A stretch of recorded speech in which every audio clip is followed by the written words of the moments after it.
എല്ലാവർക്കും നമസ്കാരം. അക്വ മീഡിയയിലേക്ക് ഏവർക്കും സുസ്വാഗതം. ഇന്നത്തെ വീഡിയോ നമ്മൾ ഉദ്ദേശിച്ചിരിക്കുന്ന ഒരു ചെറിയ ഓർമ്മപ്പെടുത്തൽ, അല്ലെങ്കിൽ നമ്മുടെ വർക്ക് പരമായിട്ടുള്ള കാര്യങ്ങൾ ഒന്ന് കുറച്ച് സേഫ്റ്റിയോടുകൂടി ചെയ്യുക എന്നുള്ള ഒരു ചെറിയ ഓർമ്മപ്പെടുത്തൽ മാത്രമാണ്. അപ്പോൾ ഇത്രയും ദിവസം നമുക്ക് വെയിലിൻ്റെ കാഠിന്യത്തോടുകൂടിയുള്ള ബുദ്ധിമുട്ടുകളോടുകൂടിയുള്ള വർക്കുകളായിരുന്നു.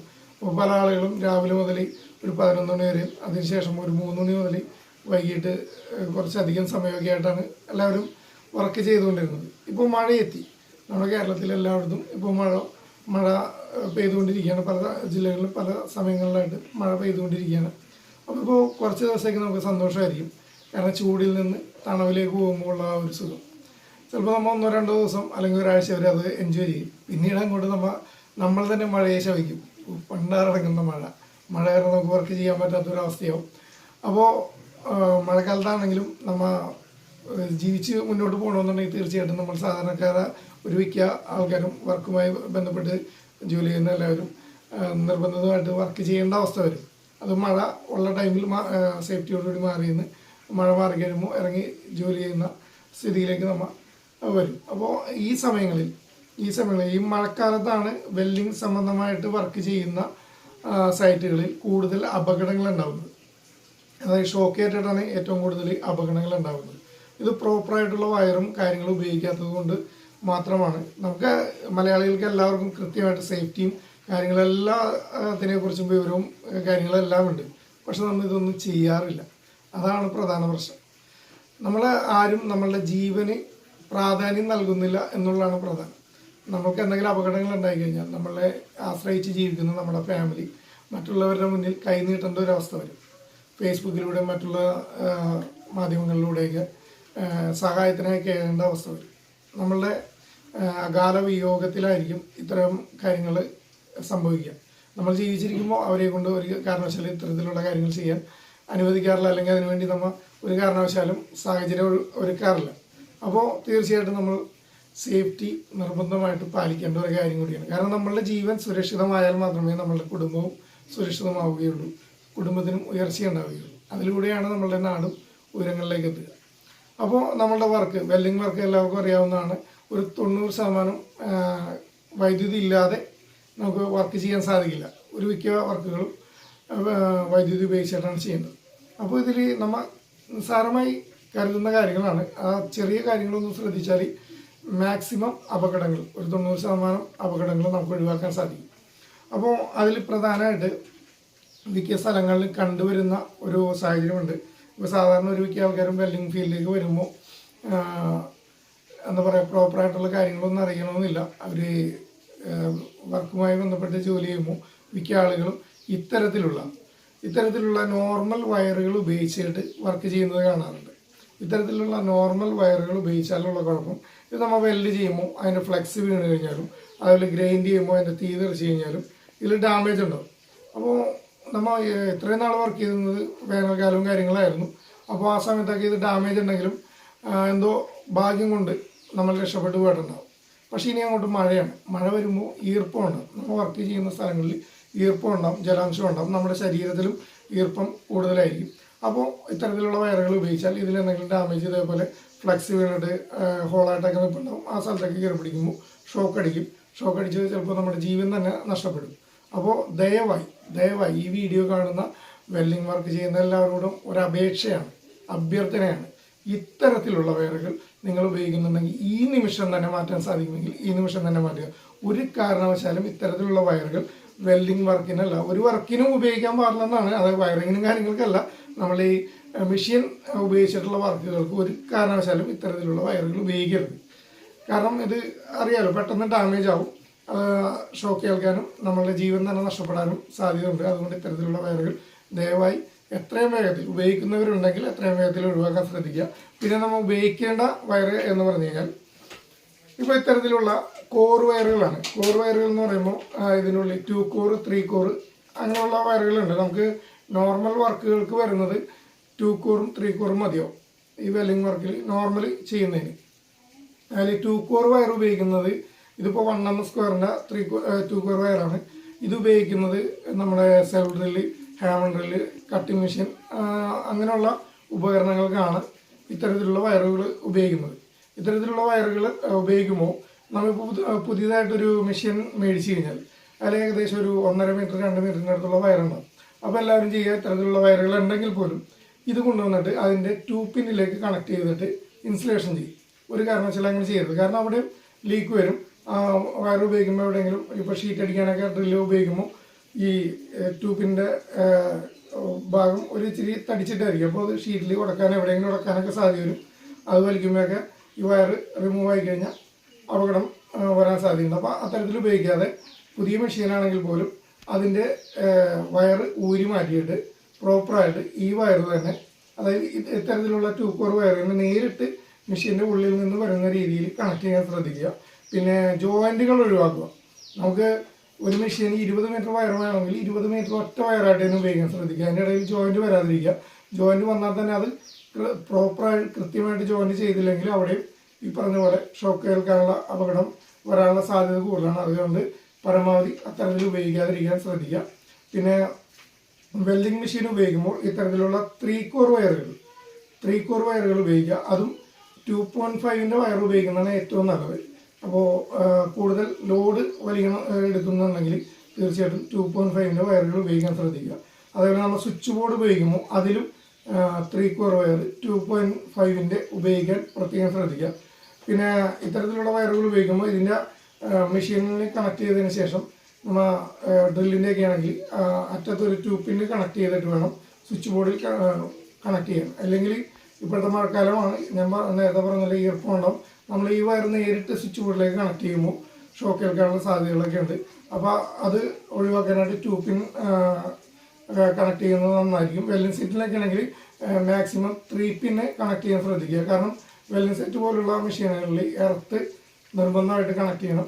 പല ആളുകളും ഈ പുതിയ വെൽഡിംഗ് സെറ്റൊക്കെ മേടിച്ച് കഴിയുമ്പോൾ ലെങ്ത് കൂട്ടാൻ വേണ്ടിയിട്ട് അതിൻ്റെ 3 പിന്ന് കട്ട് ചെയ്ത് കളഞ്ഞിട്ട് 2 വയർ മാത്രം, അതായത് ഫേസിന് ന്യൂട്രൽ മാത്രം കണക്ട് ചെയ്ത് വർക്ക് ചെയ്യുന്ന ഒരുപാട് ആളുകളെ ഞാൻ കണ്ടിട്ടുണ്ട്. അപ്പോൾ അതുകൊണ്ട് പറയുകയാണ്, പരമാവധി 3 പിന്ന് കണക്ട് ചെയ്ത് എർത്ത്, ന്യൂട്രൽ ഫേസ് ഇത് 3 പ്രോപ്പറായിട്ട് കണക്ട് ചെയ്ത് ഉപയോഗിക്കാൻ ശ്രദ്ധിക്കുക. അതേപോലെ നമ്മൾ ഉപയോഗിക്കുന്ന സ്വിച്ച് ബോർഡിൽ കൃത്യമായിട്ട് ഇതേപോലെ തന്നെ 3 കോർ വയർ ഉപയോഗിച്ചത് കൊണ്ട് കാര്യമില്ല, ഫേസ് ന്യൂട്രൽ മാത്രം കണക്ട് ചെയ്തിട്ട് പോരാ, നമ്മുടെ എർത്ത് കൂടി കൃത്യമായിട്ട് പ്രോപ്പറായിട്ട് കണക്ട് ചെയ്തിട്ട് ഉപയോഗിക്കാൻ ശ്രദ്ധിക്കുക.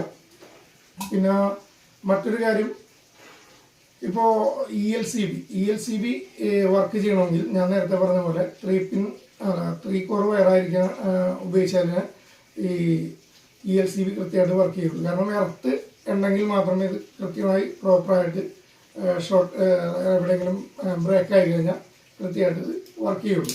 അപ്പോൾ ഇതിപ്പോൾ ജസ്റ്റ് ഒരു പഴയ പണ്ട് ഉപയോഗിച്ചിരുന്ന ഒരു കംപ്ലൈൻ്റ് ആയ ELCB ആണ്. ജസ്റ്റ് ഒന്ന് കാണിക്കാൻ വേണ്ടി എടുത്താണ്. ഇതിപ്പോൾ നോർമലി വർക്ക് ചെയ്യുന്നതാണെങ്കിൽ ഈ സ്വിച്ചിൽ ഞെക്കിയാൽ ഇത് വർക്ക് ചെയ്യുന്നത്. ഇപ്പോൾ സ്വിച്ച് ഞെങ്ങില്ല, കാരണം പൊടി കയറി ടൈറ്റായിട്ടിരിക്കുകയാണ്. അത് കൃത്യമായിട്ട് വർക്ക് ചെയ്യില്ല, കാരണം ഇത് ഞെക്കിയാൽ ഇത് ഇങ്ങനെ ട്രിപ്പാണ്. അപ്പോൾ ELCBകൾ ഉപയോഗിക്കുമ്പോൾ മാക്സിമം നമ്മൾ ക്വാളിറ്റിയുള്ള ELCBകൾ ഉപയോഗിക്കുക. പിന്നെ നമ്മൾ ഉപയോഗിക്കുന്ന മെഷീനിൻ്റെ കപ്പാസിറ്റി അനുസരിച്ച്, ലോഡ് അനുസരിച്ചുള്ള ELCBകൾ ഉപയോഗിക്കാൻ ശ്രദ്ധിക്കുക. ലോഡ് കുറഞ്ഞ ELCBയും നമ്മൾ ഉപയോഗിക്കുന്ന ഉപകരണങ്ങളുടെ ലോഡ് കൂടുതലാണെങ്കിലും ട്രിപ്പാകാൻ സാധ്യതയുണ്ട്. അപ്പോൾ അത് കൃത്യമായിട്ട് അറിയില്ലെങ്കിൽ നമ്മൾ ഏതെങ്കിലും ഒരു നല്ല ഇലക്ട്രീഷ്യൻകാർ ചോദിച്ചു കഴിഞ്ഞാൽ അവർ അതിൻ്റെ കപ്പാസിറ്റിക്ക് അനുസരിച്ചുള്ള ELCB ഏതാണെന്ന് പറഞ്ഞു തരും. അപ്പോൾ അത് നല്ല ക്വാളിറ്റിയുള്ള സാധനം തന്നെ മേടിച്ച് വെക്കാൻ ശ്രദ്ധിക്കുക. പിന്നെ ELCB ഒരു മിക്ക ആൾക്കാരും ഇപ്പോൾ ഉപയോഗിക്കുന്നത് കണ്ടിട്ടുണ്ട്. ഒരു മിക്ക ആൾക്കാരെന്ന് പറഞ്ഞാൽ പൂർണ്ണമായിട്ട് എല്ലാവരും അല്ല, കുറച്ചധികം ആളുകൾ ഉപയോഗിക്കുന്നുണ്ട്. അത് ഉപയോഗിക്കുന്നതിൽ ഭൂരിപക്ഷം ആളുകളെയും ഞാൻ കണ്ടിട്ടുള്ളത് നമ്മുടെ switch board, main switch board ഉണ്ടല്ലോ, നമ്മൾ ഒരു സൈറ്റിൽ ചെന്ന് കഴിഞ്ഞാൽ ഉപയോഗിക്കുന്ന ഒരു 20-30 മീറ്ററോ അല്ലെങ്കിൽ 15 മീറ്ററോ ഒക്കെ ലെങ്ത്തിൽ വയർ വന്നിട്ട് വരുന്ന സ്വിച്ച് ബോർഡ്, അതിലായിരിക്കും ELCB കണക്ട് ചെയ്തത് കാണാറുള്ളത്. അങ്ങനെ ചെയ്യുന്നത് തെറ്റാണ് എന്നൊന്നല്ല, അങ്ങനെ ചെയ്ത് കഴിഞ്ഞാൽ ആ സ്വിച്ച് ബോർഡിൽ നിന്ന് പുറത്തേക്ക് ഔട്ട് പോകുന്ന എല്ലാ കണക്ഷനിലും എന്തായാലും ഷോർട്ട് വന്നു കഴിഞ്ഞാൽ ആ ELCB വർക്ക് ചെയ്യും. തീർച്ചയായിട്ടും അത് കൃത്യമായിട്ട് കംപ്ലൈൻ്റ് ഇല്ലാത്ത ELCB ആണെങ്കിൽ അത് വർക്ക് ചെയ്യും. അതേസമയം നമ്മൾ ഈ 20 മീറ്റർ അല്ലെങ്കിൽ 30 മീറ്റർ ലെങ്ത്തിലുള്ള വയർ, മെയിൻ സ്വിച്ച് ബോർഡിലേക്ക് വരുന്ന വയർ, നമ്മൾ ഏതെങ്കിലും ഒരു മെയിനിൽ നിന്നായിരിക്കും ഇത് കണക്ഷൻ എടുക്കുക. വീടുകളിലെയോ അല്ലെങ്കിൽ മറ്റേ കൺസ്ട്രക്ഷൻ ഏരിയകളിലൊക്കെ ആണെങ്കിൽ അതിന് വേണ്ടി ഒരു സെപ്പറേറ്റ് ബോർഡ് ഉണ്ടാകും. അതിൽ നിന്നായിരിക്കും നമ്മൾ കണക്ഷൻ എടുക്കുക. അപ്പോൾ ആ വരുന്ന വയറിൽ 20 30 എത്ര മീറ്റർ ആണെന്ന് വെച്ചാൽ അത്രയും മീറ്ററിനിടയിൽ എവിടെയെങ്കിലും ഡാമേജ് ആയി അല്ലെങ്കിൽ ബ്രേക്ക് ആയി കഴിഞ്ഞാൽ ഈ സ്വിച്ച് ബോർഡിൽ വെച്ചിരിക്കുന്ന ELCV കൊണ്ട് നമുക്ക് യാതൊരു ഉപകാരമില്ല. അപ്പോൾ പരമാവധി നമ്മൾ ചെയ്യേണ്ടത് മെയിൻ സ്വിച്ചിൽ നിന്ന് കണക്ഷൻ എടുക്കുന്ന ഒരു 2 മീറ്റർ ഗ്യാപ്പിനുള്ളിൽ തന്നെ പ്രോപ്പറായിട്ട് ELCV കണക്ട് ചെയ്യാൻ ശ്രദ്ധിക്കുക. അത് ഈ പറഞ്ഞ പോലെ 3 വയർ ന്യൂട്രൽ, ഫേസ്, എർത്ത് ഇത് പ്രോപ്പറായിട്ട് കണക്ട് ചെയ്യുക. അത് കണക്ട് ചെയ്തെന്ന് ഉറപ്പ് വരുത്തി കൃത്യമായി വർക്ക് ചെയ്യുന്ന ELCV ആണെങ്കിൽ നമുക്ക് സേഫ്റ്റിയോടുകൂടി ജോലി എടുക്കാൻ സാധിക്കും. എന്തെങ്കിലും ഷോർട്ടോ കാര്യങ്ങളോ വന്നു കഴിഞ്ഞാൽ കൃത്യമായിട്ട് ട്രിപ്പാകും. പിന്നെ ഈ ELCV ഒരു ആഴ്ചയിലോ മാസത്തിലോ ഒക്കെ ഒന്ന് ട്രിപ്പ് ചെയ്ത് ചെക്ക് ചെയ്ത് നോക്കണം. അതായത് എർത്ത് ഫേസും എർത്തുമായിട്ടൊന്ന് കണക്ട് ചെയ്ത് ജസ്റ്റ് ഒന്ന് സ്വിച്ച് ഓൺ ചെയ്ത് ട്രിപ്പ് ആവുന്നുണ്ടെന്ന് നോക്കണം. കാരണം എർത്ത് വന്നു കഴിഞ്ഞാൽ മാത്രമേ അത് കൃത്യമായിട്ട് ട്രിപ്പ് ആവുകയുള്ളൂ. അപ്പോൾ അതൊന്ന് ശ്രദ്ധിക്കുക.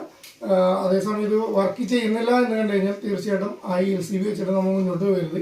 ആളുകളെ പറ്റിക്കാൻ വേണ്ടി, അതായത് ഇപ്പോൾ നമുക്ക് KSEBക്കാർ വന്നു കഴിഞ്ഞാൽ രക്ഷപ്പെടാൻ ഒരു ELCV എന്നുള്ളതല്ല നമ്മൾ നോക്കേണ്ടത്. നമ്മുടെ ജീവൻ നമ്മൾ എത്രത്തോളം പ്രാധാന്യം നൽകുന്നുണ്ട്. ഞാൻ നേരത്തെ പറഞ്ഞ പോലെ നമ്മുടെ കുടുംബത്തിന് വേണ്ടിയിട്ടാണ് നമ്മൾ തൊഴിലെടുക്കുന്നത്. അവരുടെ ജീവിതം നിലനിർത്തി പോകണമെന്നുണ്ടെങ്കിൽ നമ്മുടെ ജീവൻ നിലനിർത്തേണ്ടത് അത്യന്താപേക്ഷിതമാണ്. അപ്പോൾ നമ്മുടെ ജീവന് പ്രാധാന്യം നൽകുക. ഫസ്റ്റ് സേഫ്റ്റി, പിന്നെയാണ് വർക്ക്.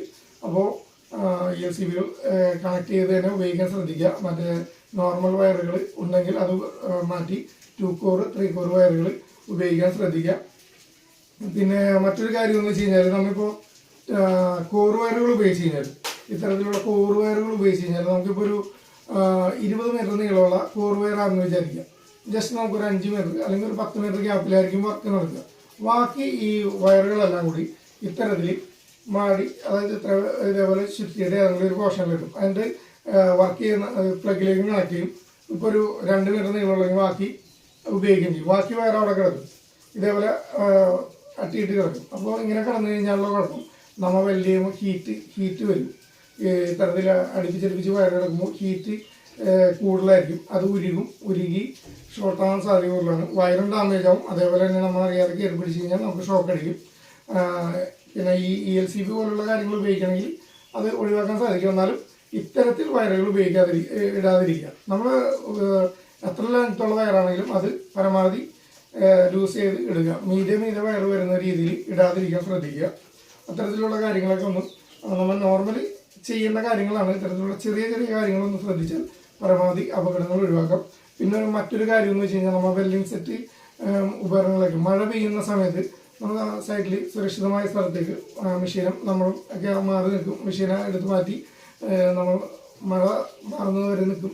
മഴ മാറിക്കഴിയുമ്പോൾ വീണ്ടും വർക്കിലേക്ക് ആ സൈഡിലേക്ക് വന്നിട്ട് മെഷീനെല്ലാം വെച്ചിട്ട് വർക്ക് ചെയ്യും.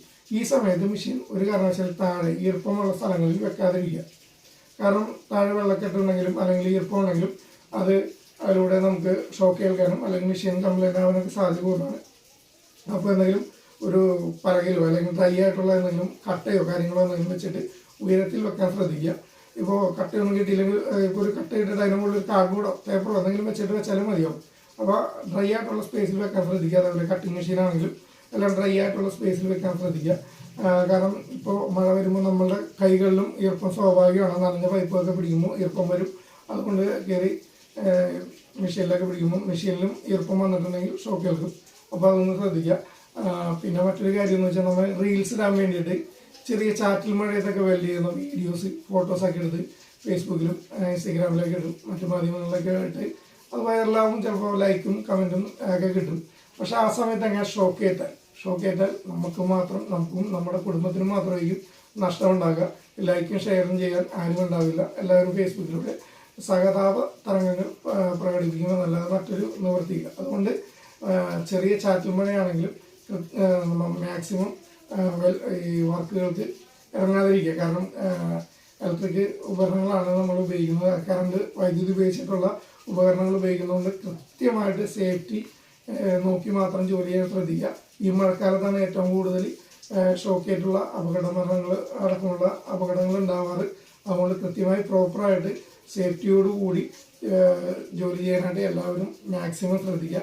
ഈ വീഡിയോ ചെറിയൊരു അറിവ് മാത്രമാണ്. നിങ്ങൾക്കറിയാവുന്ന അറിവ് നിങ്ങളിലേക്ക് ഒരിക്കൽ കൂടി ഓർമ്മപ്പെടുത്തി എന്ന് മാത്രം. നിങ്ങൾക്കിത് ഇഷ്ടപ്പെട്ടെങ്കിൽ തീർച്ചയായും ലൈക്ക് ചെയ്യുക, ഷെയർ ചെയ്യുക. കൂടുതൽ വീഡിയോസ് കാണുന്നതിന് വേണ്ടിയിട്ട് നമ്മുടെ ഈ ചാനൽ സബ്സ്ക്രൈബ് ചെയ്യുക. നിങ്ങളുടെ വിലയേറിയ അഭിപ്രായങ്ങൾ തീർച്ചയായും കമൻറ്റിലൂടെ രേഖപ്പെടുത്തുക. നമ്മുടെ ഈ വീഡിയോസിൽ എന്തെങ്കിലും പോരായ്മകളോ അല്ലെങ്കിൽ കൂട്ടിച്ചേർക്കലുകളോ വേണമെന്ന് നിങ്ങൾക്ക് തോന്നുന്നുണ്ടെങ്കിൽ തീർച്ചയായിട്ടും കമൻറ്റിലൂടെ രേഖപ്പെടുത്തുക. നമ്മൾ മാക്സിമം ആ കമൻറ്റുകൾക്കനുസരിച്ച് മാറ്റങ്ങൾ വരുത്താൻ പറ്റുന്ന കാര്യങ്ങളാണ് തീർച്ചയായും മാറ്റങ്ങൾ വരുത്തി മുന്നോട്ട് പോകുന്നതാണ്. എന്നാൽ ഇന്നത്തെ വീഡിയോ ഇവിടെ വെച്ച് അവസാനിപ്പിക്കുകയാണ്. എല്ലാവർക്കും നന്ദി. ബൈ.